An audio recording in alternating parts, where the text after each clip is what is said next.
Assalamualaikum warahmatullahi wabarakatuh. Jumpa kembali di channel saya. Kali ini saya akan berbagi tentang pengalaman saya bagaimana menerbitkan majalah di sekolah. Nah, pada kali ini sharing saya itu tentang penerbitan majalah sekolah pada Prakarsa Perubahan. Nah, teman-teman semua atau Bapak Ibu semua, kenapa Prakarsa Perubahan itu penting? Nah, karena ini akan menjadi sebuah embrio perubahan atau transformasi pendidikan yang penting bagi anak didik kita atau murid-murid kita. Nah, kenapa itu penting bagi saya? Karena murid-murid saya itu adalah sosok yang hidup dan tumbuh sesuai kodratnya. Jadi, kalau saya meminjam istilah atau apa yang disampaikan oleh Umar bin Khattab bahwa uh, berikanlah atau ajarilah atau didiklah anakmu itu sesuai dengan zamannya, karena mereka akan hidup di zaman mereka, bukan di zaman kamu. Ya, oke, langsung saja untuk mempersingkat waktu. Kali ini saya akan menjelaskan tentang bagaimana desain majalah di sekolah kami. Oke, saya perkenalkan dulu. Nama saya adalah Eko Sudinuryanto, calon guru penggerak angkatan 5 Kabupaten Demak, SMP Negeri 2 Demak. Ya, oke, saya berangkat dari jenis program dan kegiatan. Jadi, program penerbitan majalah ini yang sudah berlangsung cukup lama, ya, sudah berlangsung cukup lama, sekitar tahun 2010, ya. Nah, kala itu berangkat dari keprihatinan kepala sekolah yang melihat bahwa karya-karya yang cukup bagus dari murid, dari guru ataupun dari staf tata usaha dan lain sebagainya itu tidak terorganisir dengan rapi, ya. Maka muncullah ide untuk membuat sebuah majalah. Nah, saat itu majalahnya adalah bentuknya cetak. Nah, adapun kegiatan yang dilakukan dalam proses penerbitan itu adalah yaitu pembuatan karya artikel, puisi atau karya tulis ilmiah. Yang kedua yaitu pengenalan dunia jurnalistik untuk kegiatan tersebut. Nah, lanjut. Jadi format majalah yang ada di sekolah kami itu ada dua, yaitu pertama adalah cetak dan digital. Nah, seperti yang saya sampaikan tadi, majalah itu pertama kali terbit pada tahun 2010. Namun seiring dengan berjalannya waktu, majalah didesain dalam dua format, yaitu format cetak dan format digital. Ya, ini berawal dari COVID-19, ya. Wabah atau pandemi yang telah menyerang dunia, tidak hanya di Indonesia bahkan dunia. Jadi tidak diperbolehkannya siswa datang ke sekolah menjadikan kami berpikir untuk berinovasi bagaimana agar program tetap jalan, majalah tetap tersampaikan ke peserta didik atau ke murid-murid. Nah, kemudian muncullah ide untuk membuat sebuah desain majalah dalam bentuk digital. Nah, kemudian dari dari kasus tersebut akhirnya kami memaksimalkan peran OSIS yang sebelumnya hanya beberapa anak saja, kemudian kami memaksimalkan mereka. Kami membentuk tim redaksi yang terdiri dari anak-anak OSIS itu, yang lebih spesifik kami memberikan tanggung jawab pada seksi publikasi, ya, dan informasi, ya. Kemudian mereka juga menggandeng teman-teman mereka untuk bersinergi untuk mengembangkan majalah sekolah. Nah, ini dari siswa, itu dari OSIS, kemudian dari guru-guru itu utamanya adalah guru bahasa. Nah, kebetulan di sini ada guru bahasa Indonesia dan bahasa Inggris, ya, yang berperan atau menjadi tim redaksi di majalah sekolah. Nah, kemudian kami langsung jelaskan saja format cetak di majalah sekolah kami. Yang pertama itu seperti ini tampilannya, ya. Ini dua edisi terakhir yang sudah kami terbitkan. Nah, untuk membuatnya ini cukup mudah.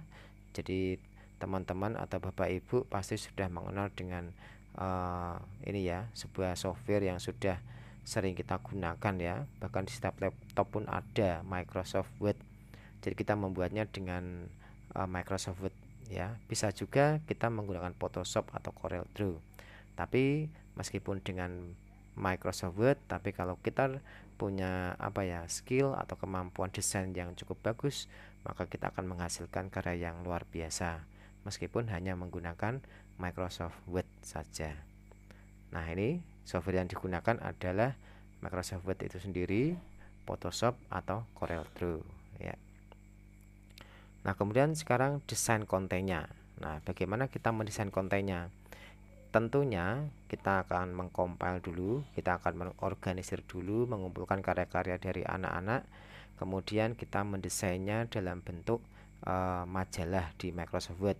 Jadi anak-anak itu mengumpulkannya dalam bentuk file, dalam bentuk Microsoft Word, ya. Kemudian kita jadikan dalam satu file, kemudian kita edit, ya. Kemudian untuk mempercantik tampilan majalah tersebut, kita memasukkan beberapa aset, ya, untuk mempercantik tampilan yang ada di majalah itu. Misalnya aksesoris apa yang kita taruh di pojok, kemudian kita berikan gambar-gambar yang sekiranya terkait dengan materi yang disampaikan dalam majalah itu dan lain sebagainya. Kemudian setelah itu ubah format ke bentuk PDF.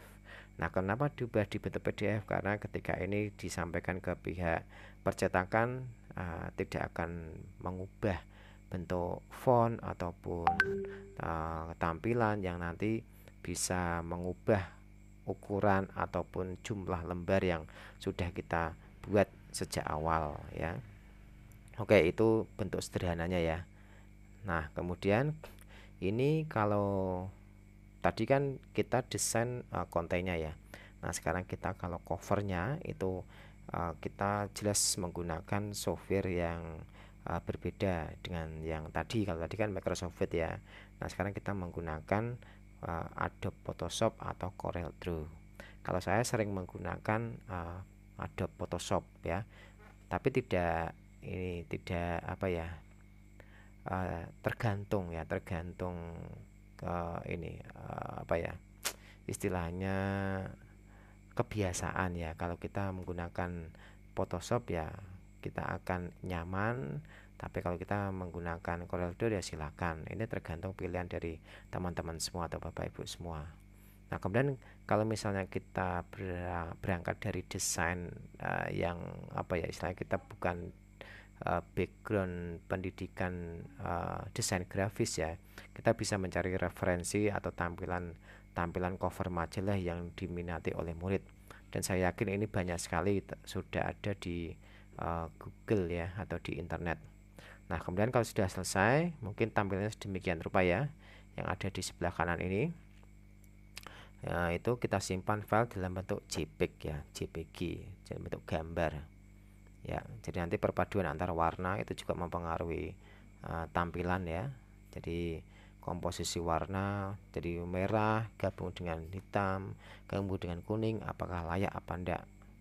Nah, oke, lanjut untuk format digitalnya. Nah, kalau tadi sudah format cetak, ya. Kalau format digitalnya itu setelah desain dari bentuk cetak itu jadi, maka kita ubah menjadi JPEG semua, ya.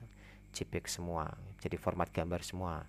Kemudian kita menggunakan software yang namanya Articulate Storyline 3. Sebetulnya kalau kita gunakan hanya berupa file PDF sih bisa, tapi kan kurang menarik, ya. Tapi karena di desain dengan Articulate Storyline 3 ini, nanti kita bisa membuat daftar isi, kita membuat navigasi dan lain sebagainya. Jadi lebih interaktif, gitu, ya. Oke, kemudian ini adalah tampilannya, ya. Bentuk tampilan dari format digital tadi ini, ya, saya atur sedemikian rupa. Nanti bagaimana agar ketika diklik nanti muncul tampilan yang kita butuhkan, ya. Jadi seperti kita membuat daftar isi, gitu, ya.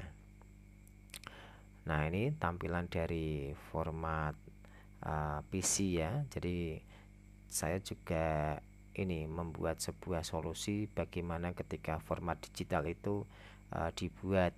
Jadi jangan hanya menguntungkan satu pihak saja. Kita pikirkan juga anak-anak yang tidak mempunyai laptop, dan sebaliknya bagaimana anak-anak yang tidak mempunyai HP. Jadi kita dua-duanya harus bisa mengaksesnya ya. Jadi ini dalam bentuk PC ya. Jadi nanti dengan tinggal membuka dengan double klik indeksnya, ini nanti akan terbuka. Nanti akan saya demonstrasikan ya. Kemudian yang ini adalah dalam bentuk format APK yang bisa diakses di smartphone atau di HP ya. Bentuknya ini tinggal copy aja, kemudian di paste saja di smartphone, kemudian bisa digunakan atau diakses dengan HP tersebut. Nah, ini contoh tampilannya ya. Ini format digitalnya seperti ini ya. Ini daftar isinya. Jadi ketika diklik ini akan muncul seperti ini. Ya, ini oke. Ini contoh tampilan saja ya. Terima kasih. Oke, akan saya tunjukkan coba ya bagaimana bentuk dari format digitalnya ini ya. Ya, ini ya, ketika saya klik 2 kali, oke ya, seperti ini